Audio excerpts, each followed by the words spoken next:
अरे ह्यांना शिजवलेलं अन्न द्यायची गरज होती ना. निवडणुका आहेत आता उद्या. काय अपेक्षा आहे? ज्यांनी कामं केलेत त्यांना निवडून द्या. ज्यांनी कामं नाही केलेत त्यांना बिलकुल देऊ नका. कोणी कामं केलेत? आता आमच्या वॉर्डमध्ये जर तुम्ही विचारलं झाल तर आमच्या इथे दोन्ही माणसांनी कामं केलेली आहेत. सत्तेत असणाऱ्यांनी पण केलं आणि सत्तेत जे नव्हते त्यांनीही केलंय. म्हणजे केळकर साहेबांनीही काम केलेलं आहे आणि केळकर साहेबांसारखा जनसेवक माणूस तुम्हाला शोधून सापडणार नाही. त्या एकट्या माणसाचं मरण झालेलं आहे. एकट्या माणसाचं मरण झालेलं. आज अधिवेशनात कोण प्रश्न घेतो? लक्षवेधीमध्ये बिचाऱ्या गरीब-गरीब लोकांचे जमीलपासून सगळ्यांचे विषय त्यांनी घेतले. जमीलचा घेतला, हुक्का पार्लर घेतला, लेडीज बार घेतले, अतिक्रमणचं घेतलं. सगळे विषय घेतलेले आहेत त्यांनी. मुलांच्या फियांचे विषय घेतले. सगळे घेतले. ओरडून-ओरडून तो माणूस दमला रे. प्रत्येक अधिवेशनात नागपूर असो, मुंबई असो, काही असो. हा माणसाचे प्रश्न फिक्स. सत्तेत असून त्यांचं काम होत नाही. आज इथला हुक्का पार्लर जर कधी मागे लागून बंद केला, बाजूला उघडला. रिपोर्टिंग काय असतं? इथले फोटो काढले, तुम्ही हा ॲड्रेस दिलेला, आम्ही बंद केला.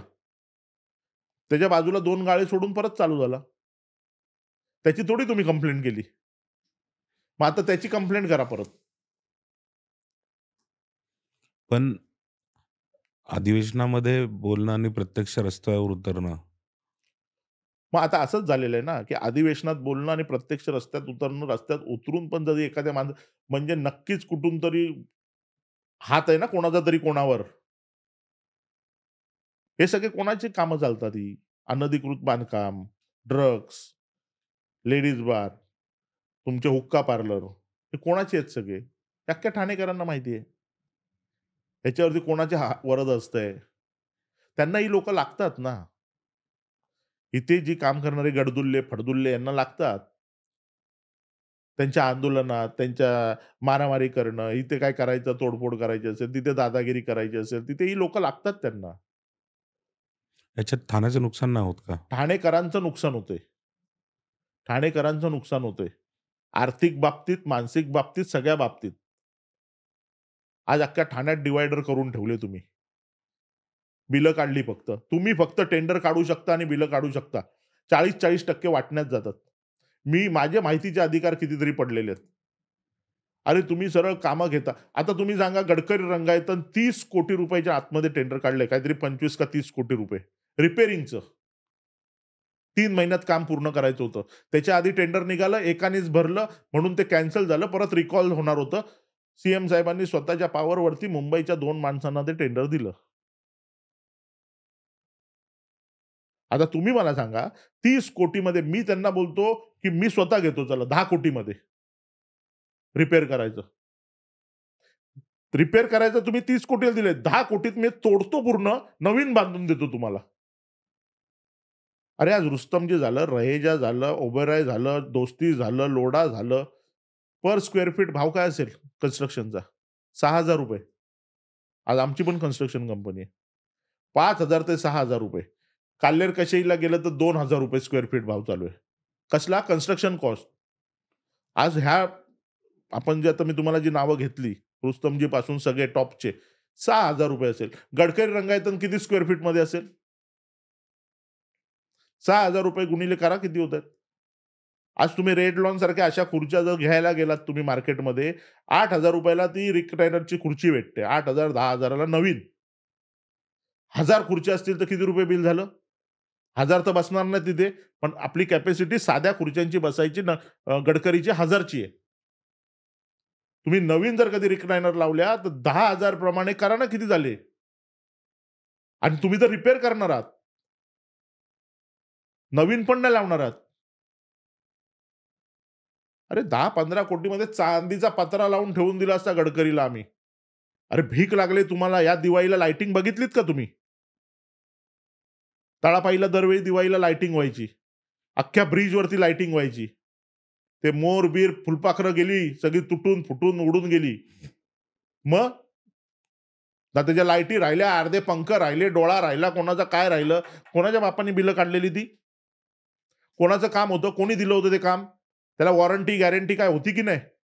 अरे साधा मिक्सर घ्यायला गेलो तर आपण वॉरंटी बघतो. तुम्ही हजारो कोटीचं टेंडर असंच देता स्मार्ट सिटीच्या नावाखाली. आणि आता काय बोलतील माहिती अरे ते एम-एम-आर-डीचं होतं. ते एम-एम-आरचं होतं. ते पी-डब्ल्यू-डीचं होतं. ते टी-एम-सीचं होतं. पब्लिकला काय माहिती कोणाचं आहे?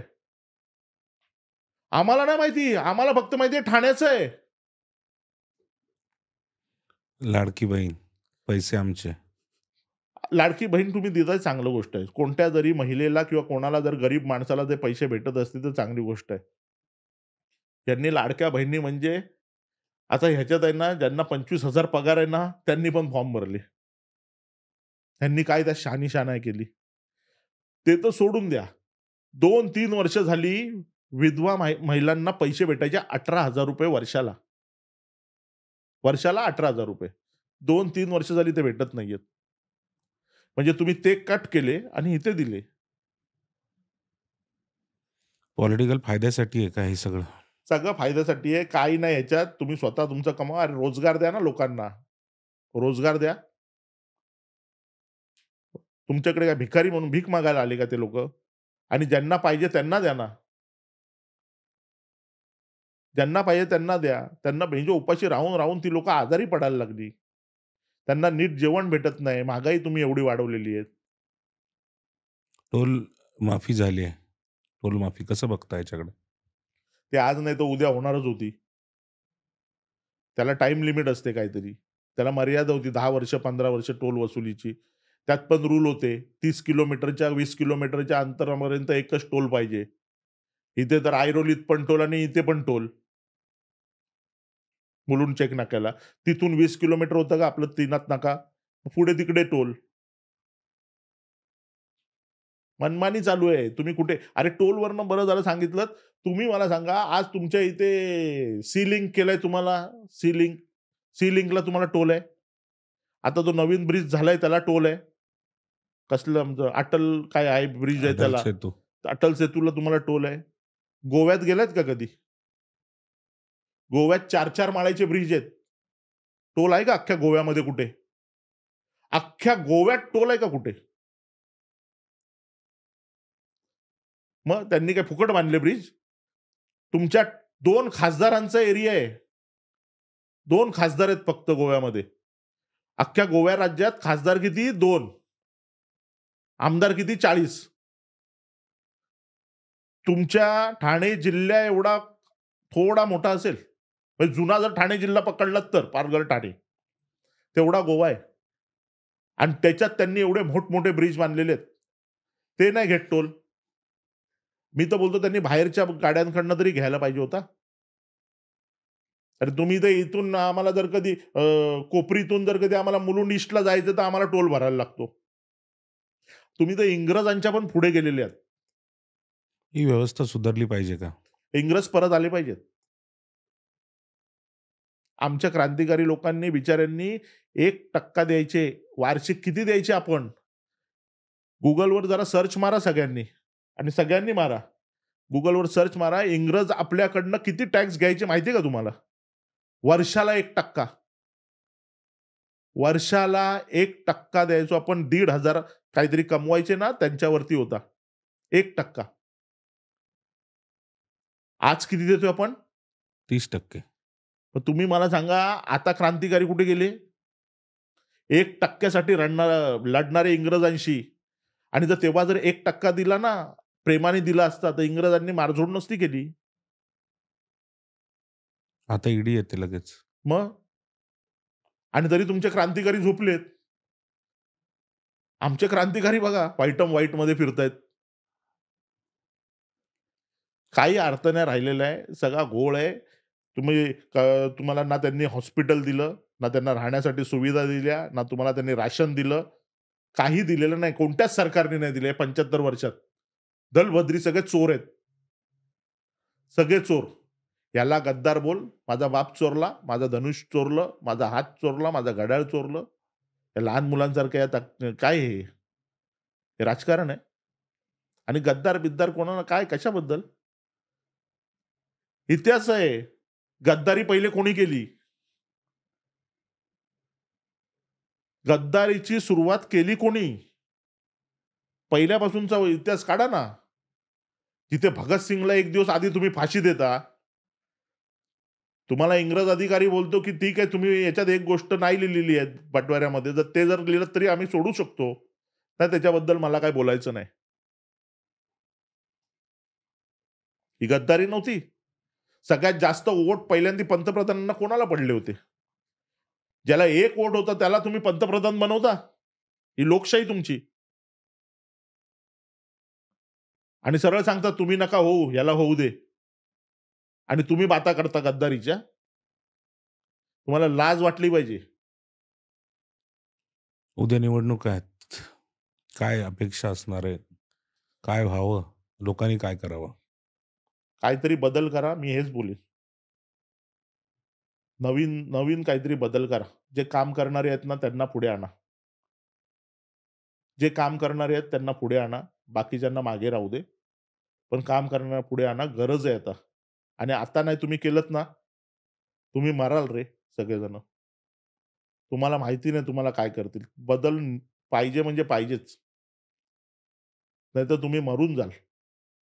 ज्या मुंबईमध्ये इतक्या वर्ष 70-75 वर्षात एक हॉस्पिटल हे लोकं नाही बांधू शकले. सरकार त्यांचं असो, आमचं असो, कोणाचंही असो. कोणाचंही असो. इंग्रजांनी बांधलेल्या हॉस्पिटलमध्ये अजून जगताय तुम्ही कुत्र्यांनो. तुम्हाला लाज वाटली पाहिजे. 30 लाख लोकसंख्या होती 1948 साली मुंबईची. नायर हॉस्पिटल, केईएम, वाडिया, तुमचं घाटकोपरचं. हे जेवढे हॉस्पिटल आहेत ना, जेवढे टाटापासून सगळे, हे 1948 च्या आतले आहेत. 1948 च्या नंतर एक तरी हॉस्पिटल नवीन बांधलं का? फक्त हे घ्यायला बांधले. कोकिलाबेन, बॉम्बे हॉस्पिटल, हिंदुजा, होका तुम्ही हॉस्पिटल प्रायव्हेट आहेत ते. महापालिके गव्हर्नमेंटचं एकही नाहीये. आणि आज 30 कोटी आहे. कोरोनाच्या टाईमला आपल्याला कळली आकडेवारी. त्यांनी तेव्हा अभ्यास केला होता इंग्रजांनी, की 30 लाख संख्या आहे मुंबईची, एवढ्या हॉस्पिटलची गरज आहे. एवढ्या बेडची गरज आहे. उद्या काही होऊ शकतं. तुम्ही थोडी विचार केलाय. तुम्ही जर विचार केला असता तर कधी सुधारला असतो आपण. तुम्ही आयुष्यात फक्त घराणेशाही केलीत आणि स्वतःचा विचार केलात. बसलं की कसं ओरबाडायचं फक्त.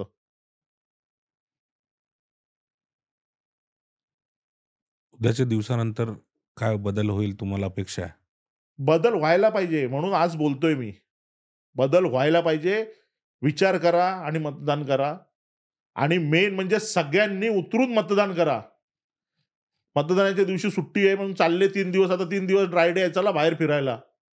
आपापला खंबा घेतला, चालले बाहेर. वोटिंग करा आणि तुम्हाला कुठे जायचं तिकडे जा, पण वोटिंग करा. ह्यांना आपली ताकद दाखवा. गरज आहे, काळाची गरज आहे. आपली ताकद दाखवायची वेळ आली तुम्ही moral. Machine, voting machine. Voting machine ते लोकं बोलतात, की हॅक करतात, हॅक करतात. होतही असेल.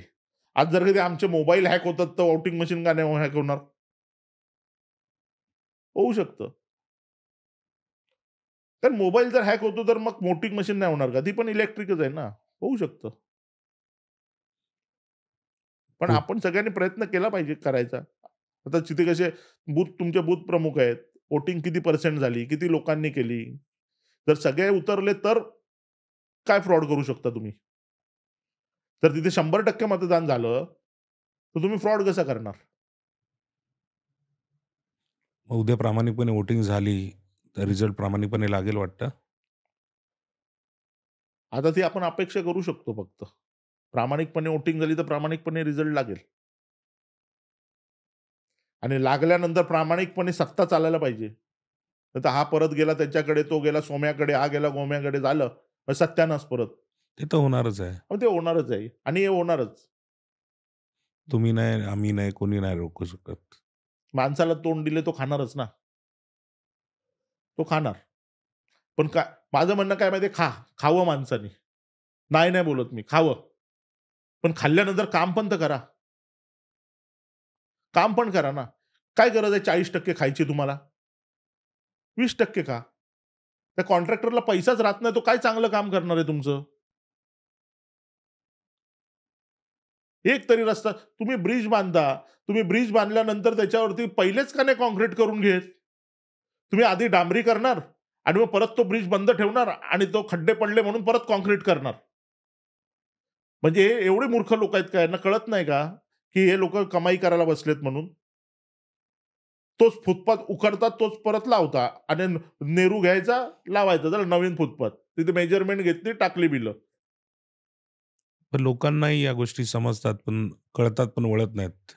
ते पण कंटाळले जातात आणि आमच्यासारखे जर कंटाळले, तर तिथे जाऊन कोण सगळं काय म्हणजे आपण आपले कामधंदे सोडून तिथे माहिती अधिकार घ्यायला बसून राहायचं. साहेब तिथे गेलेत, साहेब इथे गेलेत, थांबा आता नंतर या आणि जर काही त्यांनी नाही केलं, तर ते काहीतरी A1 ची काही नोटीस काढून मग परत आता कोर्टात जायचं. मग कोर्टातून ते आदेश घेऊन यायचे. ह्याच हमाल्या करत बसतो आम्ही. त्यापेक्षा मी बोलतो, की क्रांतिकारी जन्माला येऊ दे आणि मग होऊन जाऊन दे. ते इंग्रज आहेत. हे नवीन काळातले इंग्रज आहेत आणि नवीन काळातले क्रांतिकारी येतील. मग तुम्ही बोलता, मला बिश्नोईने धमकी दिली. सिस्टम तुम्ही म्हणता तशी तुम्ही कोर्ट कचेरी बऱ्याचदा पाहता. अनेक केसेसला हँडल केलेलं आहे. तर ह्याच्यामधनं तुम्हाला नाही असं वाटत, की ही सगळी सिस्टम चेंज करायला कोर्ट मदत करेल? सिस्टम आयुष्यात बदली नाही होऊ शकत. कसं काय बदली? हे म्हणजे ह्या जन्मी तरी होऊ नाही शकत. सिस्टम बदलणं खायची गोष्ट आहे का? अरे इथे रस्त्यावरचं संडासच्या टाकीवरचं झाकण बदलायला मला 16 सह्या घ्यायला लागतात फाईलीवरती एका नगरसेवकाला. ते झाकण तुटलं ना, की ते नवीन बसवायचं असेल ना, 16 सह्या फाईलवर लागतात. ते बदलताना. तिथं सिस्टम काय आपण बदलणार? मैताला 4 लोक नाही जमा होत. माहीत झालं कोणाचं चांगल्या माणसाचं तर 4 लोक जमा होत नाहीत. फोन करून बोलवायला लागतो आपल्याला. ही परिस्थिती आपली. सिस्टम काय बदलणार आपण? आपल्याला मतदान पूर्ण करा, 100% करा, योग्य माणसाला निवडून द्या. तुमच्या दरवेळी 24 तास समोर असणारा माणूस पाहिजे. कधी फोन केलं हजर पाहिजे. अशा माणसाला मतदान करा. तो महाराष्ट्रातल्या कुठच्याही एरियातला असो. ज्यांनी तुम्हाला टाईमावरती मदत केली ते विसरू नका. नाहीतर पुढच्या वेळेला तो तुमच्यामुळे 10 माणसांना मदत नाही करणार. तुमच्यासारखे जे गरजू असतील ना, त्या 10 माणसांना मदत तो करणार नाही. मतदान झालंच पाहिजे. 100% झालं पाहिजे. सगळ्यांनी उतरून करा. ठाण्यात बदल हवा आहे? ठाण्यात तर बदल हवाच आहे. ठाण्यात गरज आहे बदलची. राज्यात? राज्यात बदल हो किंवा न हो. मी तुम्हाला सांगतो, मी क्लिअर बोलतो. सत्ता ही वाल्यांचीच पाहिजे. तुम्हाला हिंदुत्व राखायचंय, तुम्हाला सत्ता बीजेपीची पाहिजे. आज तुम्ही मीरा रोडच्या मॅटरमध्ये जे त्या बायका-बियकांची डोकी फोडली होती.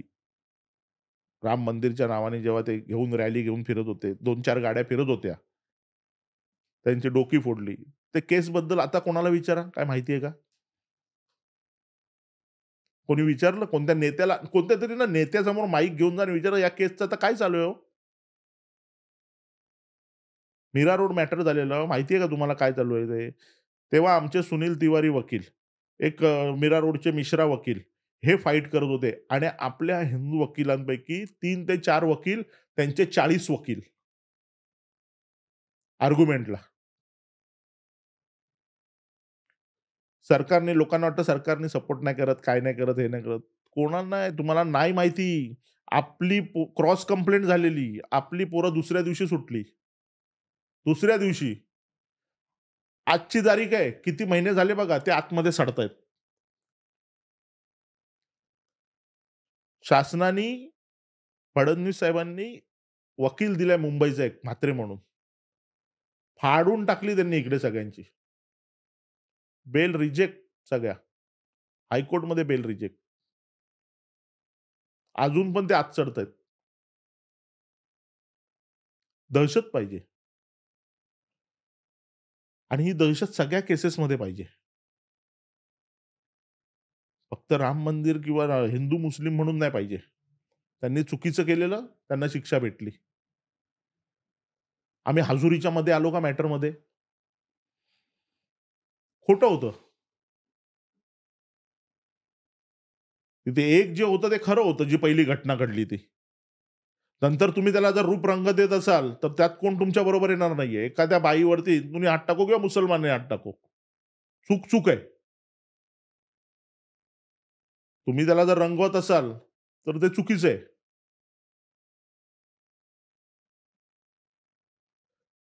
त्यामुळे सरकार त्यांचीच लागेल. नाहीतर उद्या आपल्या घरात झाला बांगलादेश समजा तुमचा मणिपूर, बांगलादेश झाला. तुम्ही घरातनं बाहेरच नाही निघायचं मग. तुमच्या दरवाजाच्या बाहेर उभे आहेत ते असं समजून जा. त्यांच्या एरियामध्ये वोटिंग कशी होते ते बघा. अभ्यास करा जरा. तुमच्या दरवाजाच्या बाहेर उभे आहेत आणि ते एकाच भीतीमुळे आहेत, की ते आत येत नाहीयेत. ती भीती जर गेली, तुमच्या घरात घुसले ते समजा. ही जास्त भीती वाटते का? कोणाची? तुम्ही ज्या कम्युनिटीच्या बाबतीत बोलताय, हां. जास्त भीती वाटते का? ते दबून बसलेत. त्यांचा राग कोंडून ठेवलाय त्यांनी आतमध्ये, दाबून ठेवलाय. उद्या जर कधी हे सरकार गेलं ना, तुम्हाला काय वाटतं? जनाब काय करेल? जनाब काय करेल वाटतं का तुम्हाला तुमच्या साइडने उभा राहील? विसरलेत लोकं. मी काय बोललो, की आपण लगेच विसरतो. तुम्ही विसरलात आझाद मैदान. आपल्या महिला पोलिसांचे काय हाल केलेले. विसरून चालणार नाही गोष्ट. तुम्ही ही म्हणून मला आठवण करा मी आज येण्याचं कारण ते आहे, की मी आठवण करून द्यायला आलोय. विसरू नका. काही होऊ शकतं. एका रात्रीत काही होऊ शकतं. त्यांच्यात एवढी खुन्नस भरलेली आहे ना, ते फक्त एक आपले जे मेन लोकं आहेत त्यांच्यामुळे गपचूप आहेत. उद्या तिथे जर कधी जनाबजी आले, की तुमचा झाला सत्यानाश समजून जा. मी ठराविक माणसांबद्दल बोलतोय. आता तुम्ही उद्या मला बोलाल कळवा मुंब्रामध्ये काय पाहिजे? तर मी 100% बोलीन आव्हाड साहेब पाहिजेत. माणसाने काम केलंय. ज्यांनी काम केलंय त्यांनी 100% आणा त्यांना निवडून. कोणत्याही पक्षाचा असू दे. ज्यांनी काम केलंय त्यांना आणा.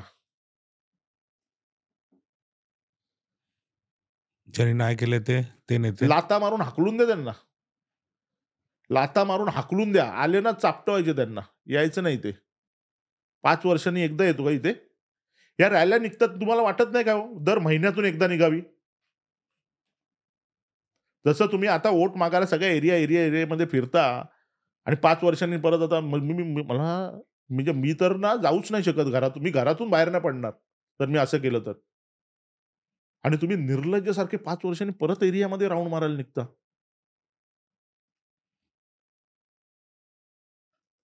किती लाजेची गोष्ट आहे ही. तुम्ही दर महिन्याला त्या जसं आता तुम्ही कॅटलॉग केला असेल ना तुमचा. आज नौपाडा, परवा काय शास्त्रीनगर, वर्तकनगर, प्रत्येक एरियाचं. तुम्ही आखलं असेल ना काहीतरी तुमचं. त्याप्रमाणे तुम्ही दर महिन्याला ठरवायचं ना, की आज ह्या महिन्यात इकडे चला. रोज नाही बोलत, महिन्यातून एकदा. नाहीतर तुम्ही रोज निघालात तर रोज तुम्ही ट्रॅफिक करून टाकाल.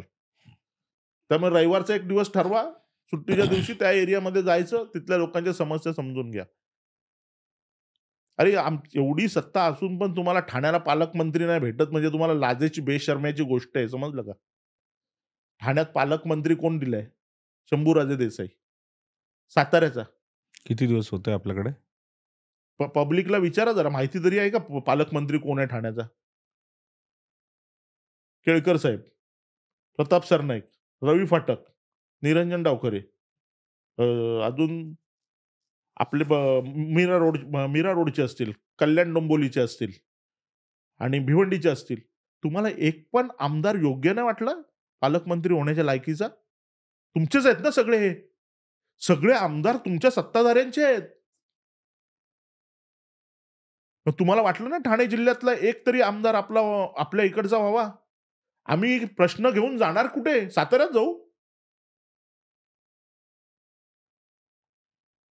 आम्हाला कुठच्या शाळेमध्ये ॲडमिशन करायचंय, कॉलेजमध्ये ॲडमिशन करायचंय. काय आमच्या समस्या असतील, पालकमंत्री कुठे आहे? नाईक साहेबांच्या टायमाला चालायचा जनता दरबार. तेव्हा लोकं लाईनीत उभं राहून आपापली कामं करून घ्यायची. कामं व्हायची पण. व्हायची ना मग. काय सिस्टम आहे का नाही तुम्हाला आता? आता तुमचा एकच ना बाप, हम बोले सो कायदा.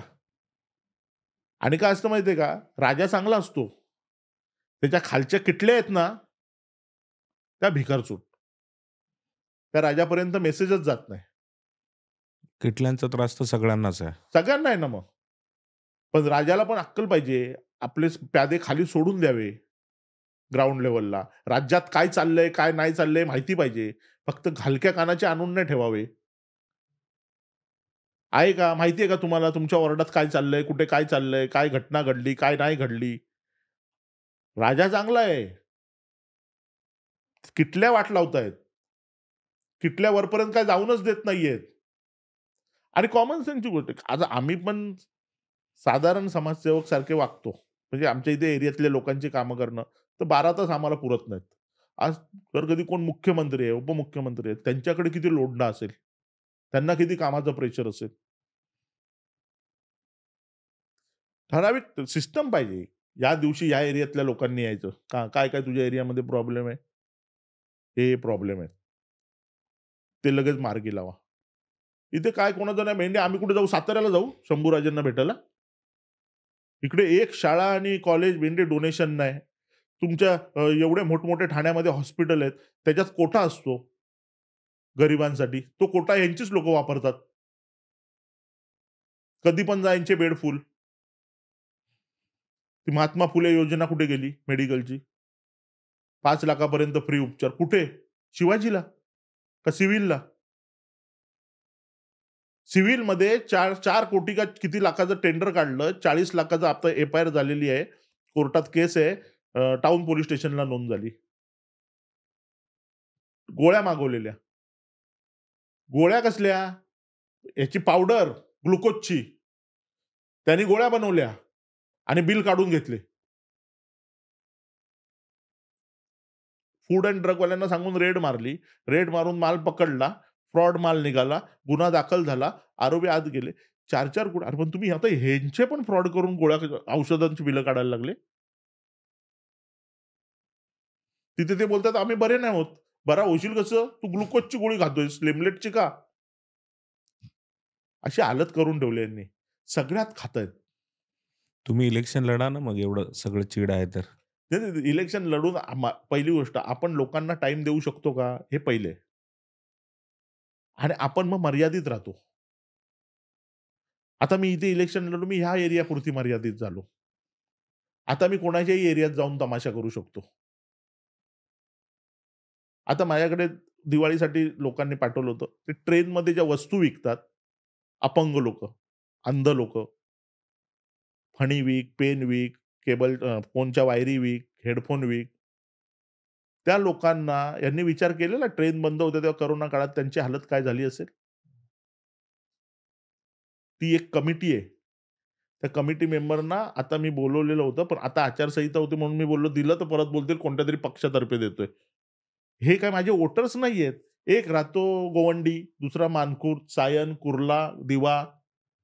काय संबंध आहे यांचा माझ्याशी? हे फुकट आहे. हे मी फक्त आपल्याकडनं हे काम होतंय, त्याचा आनंद. उद्या जर कधी हे मी माझ्या वॉर्डापुरती केलं असतं ना, तर मला वाटतं आत्तापर्यंत 5-5 वर्षाचं राशन लोकांच्या घरी राहिलं असतं. 5 वर्षाचं राशन सगळ्यांना.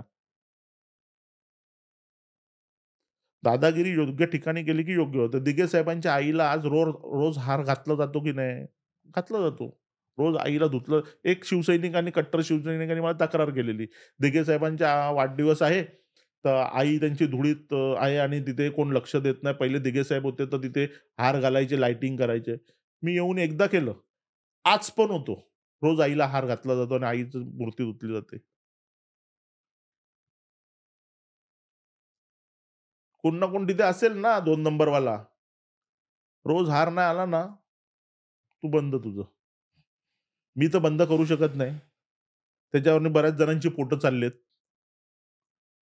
वरपासून खालपर्यंत. मग मी कशाला बंद करू? मरो. माझं काम होतंय ना, काम झाल्याशी मतलब. कोणी काही करू. आपलं काम झाल्याशी मतलब. इलेक्शन लढल्यानंतर असं सीमित राहणं इतपत असं काही नसतं. कुठेही काम करू शकता तुम्ही. वॉर्डपुरतं राहणं मर्यादित असं नाही. खूप नेते आहेत, ते फक्त त्यांच्या मतदारसंघातच काम करतात असं नाही. सगळीकडे सामाजिक काम कुठेही करू शकतो. ते सामाजिक काम करू. परत ते काय बोलणार, आपण कोणत्या पक्षातर्फे उभे राहिलो या अपक्ष उभे राहिलो. मग ते बोलतील, "हा माझ्या एरियात इंटरफिअर करतोय." आता मी बाजूच्या एरियात नाही इंटरफिअर करू शकत. "तू भाई जा ना तुझ्या वॉर्डमध्ये बघणार, माझ्या एरियात कशाला करतो?" त्याला ती धाकधूक, की उद्या माझ्या इथे उभा राहील की काय? मग अजून दुश्मन्या वाढवा आणि दुश्मन्या वाढवायला काय आमचा जमील व्हायचा. अशी भीती वाटते. एह, मला आपल्याला कसली भीती? आमचा जमील व्हायचा का समोरचा जमील व्हायचा? हे बघायला लागेल पहिले. कुठून चुकून नेम चुकला, तर समोरचा जमील व्हायचा. आम्हाला ते विचार करण्याची गोष्ट आहे त्यांची समोरच्यांची, की त्यांनी आमच्यावरती हे करण्याच्या आधी विचार जरी केला ना, जर कधी विचार कोणी, तरी बरंच काही घडू शकतं. बरं, निवडणुका आता उद्या आहेत. लोकांना फायनली काय सांगाल? अदर दॅन मगाशी सांगितल्याप्रमाणे, की बाहेर पडून मतदान करा. मी सगळ्या लोकांना एकच विनंती करतोय, हात जोडून विनंती करतोय, की 100% प्रत्येकाने आपापल्या एरियात मतदान करायला खाली उतरा आणि योग्य त्या माणसाला मतदान करा. जो तुमच्या वेळेवरती धावून येईल अशा माणसाला मतदान करा. तुमच्या शाळेच्या फिया असो, हॉस्पिटल असो, नोकऱ्या असो, तुम्हाला रोजगार असो, तुमच्या फॅमिलीमधले काही प्रॉब्लेम असो, सगळं सॉल्व्ह करणारा जो माणूस असेल ना, त्याला तुम्ही मतदान करा. जो तुमच्या घरातला तुम्हाला वाटत असेल, की याला आपण रात्री किती वाजताही फोन केला तर हा आपल्या इथे हजर राहू शकतो. अशा माणसाला फोन करा. आणि प्रत्येकाच्या मोबाईलमध्ये एक असा नंबर असतो, की त्याला माहिती आहे, की उद्या काही प्रॉब्लेम झाला ना, आपला हा मित्र आपल्याला वेळेवर येऊ शकतो.